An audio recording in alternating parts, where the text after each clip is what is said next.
करहा होवत देख्यो ये दुनिया माँ बात। ढिठ पर कर वाले ज्यादा ये मन खेके जात। कते अरजना कते बरजना सुने नहीं वो कान। संसो मघलो गुनत बैठे ऊपर ले भगवान हरि।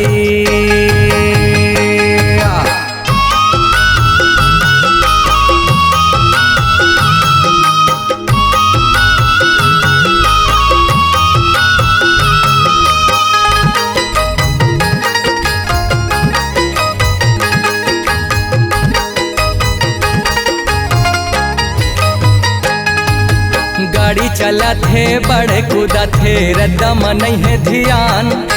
घरे मोबाइल गोठ कर थे टेकाए है डेरी कान।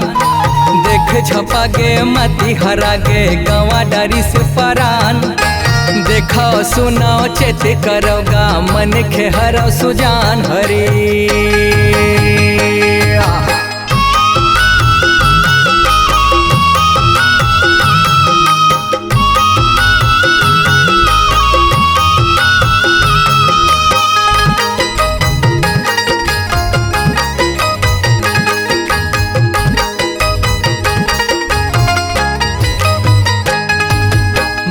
विपत हागे देख ले ये दुनिया माँ भारी। कोनो बुधिया गुने नहीं करे कोनो चारी। शुद्ध हवा पानी नहीं मिले छैहा हो गेला चारी। आनी बानी दवा पानी बढ़ गे बड़ बीमारी। आही हमारे लोग लैका दीही अड़बड़ गारी। लगल बीरवा तभे तरवा देखा बेता संगवारी हरी।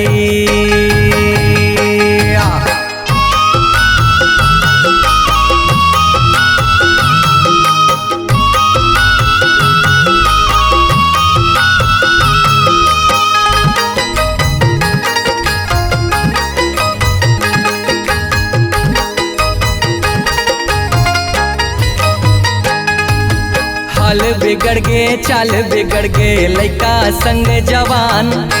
चाउमीन चिल्ली मैगी पास्ता धरे घलो है सियान। देखा सीखी माँ कैसे भूला गे चेते नहीं करे मितान। पेट बिगड़ गे दुख हपर गे रोग हान के तान।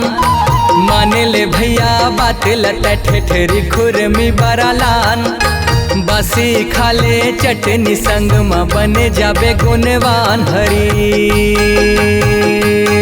संसो तुम करो सुजान हरि हरि।